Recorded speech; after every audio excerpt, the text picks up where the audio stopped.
दोस्तों, जब कभी हम बहुत दुखी होते हैं, बहुत परेशान होते हैं, कोई बड़ा दुख हमें सता रहा होता है, कोई बड़ी बीमारी हमारा पीछा ही नहीं छोड़ रही होती है, तो कई बार हमारे मन में यह प्रश्न आता है कि इस ज़िंदगी से तो अच्छा है कि हमें मौत आ जाए, क्योंकि अपनी ज़िंदगी से हम बहुत परेशान हो चुके होते हैं। लेकिन दोस्तों, क्या मृत्यु इन सब समस्याओं का सच में हल होता है? बिल्कुल नहीं। हम सब ने अक्सर ये सुना है कि आत्मा अजर है, अमर है, शरीर तो उसका केवल चोला है। मौत के बाद भी कष्ट खत्म थोड़े ही होंगे। जो दुख तकलीफ आपको मिल रही है उसे आप खुशी खुशी स्वीकार कर लें, क्योंकि मृत्यु के बाद भी सुख कहाँ है। सुख तो केवल और केवल मोक्ष प्राप्त करने के बाद ही है, जो बहुत ही दुर्लभ है, बहुत ही कठिन है। स्वर्ग और नरक प्राप्त करने के बाद भी आखिर वापस तो लौटकर इस मृत्यु लोक में ही आना पड़ता है। लेकिन केवल मोक्ष प्राप्त करके ही आप इस जन्म और मृत्यु के बंधन से मुक्त हो सकते हैं और आप ईश्वर के परम धाम में पहुंच जाएंगे और इन सारी तकलीफ़ों से मुक्ति पा लेंगे। लेकिन दोस्तों, क्या मोक्ष पाना इतना आसान है? बिल्कुल नहीं। मोक्ष पाना बहुत ही कठिन है। खैर दोस्तों, यह एक दूसरा विषय हुआ।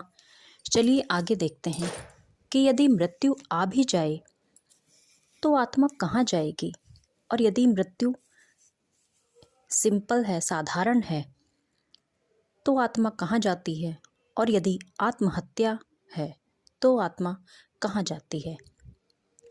दोस्तों, आत्मा की आगे की ज़िंदगी, आगे की संरचना कहाँ होगी, कैसे होगी, यह सब उसकी मृत्यु की प्रकृति पर निर्भर करती है। यदि मृत्यु प्राकृतिक हुई है तो आत्मा को लेने के लिए यम के दूत आते हैं और उसका लेखा जोखा देखकर उसका निश्चय करते हैं कि उसे कहाँ भेजना है। लेकिन यदि मृत्यु आत्महत्या है तो फिर तो समझ लो कि जितनी तकलीफ़ में आप यहाँ हो उससे कहीं अधिक तकलीफ़ आपको आगे मिलने वाली है। आत्महत्या के बाद ना तो आत्मा को कोई यमदूत लेने आते हैं और ना ही उनकी आगे ज़िंदगी का कुछ निश्चय होता है।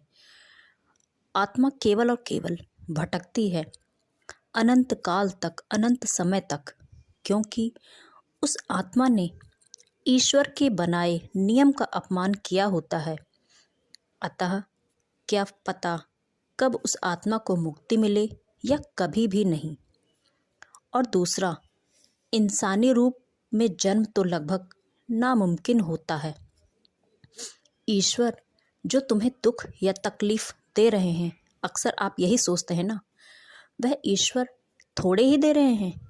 वह ईश्वर आपको दुख तकलीफ नहीं दे रहे हैं, बल्कि वह तो आपके ही कर्म हैं जो आपने अपने पिछले कई जन्मों में किए हैं। और अब अपने कर्मों के फल लेने से आप हिचक क्यों रहे हैं? ईश्वर की भक्ति करिए, दूसरों का भला करें, दान पुण्य करें, ईश्वर का नाम जप करें, और फिर देखिए आपके दुख तकलीफ स्वयं ही कम हो जाएंगे और आपका जीवन भी आनंदमय हो जाएगा। ओम नमः शिवाय।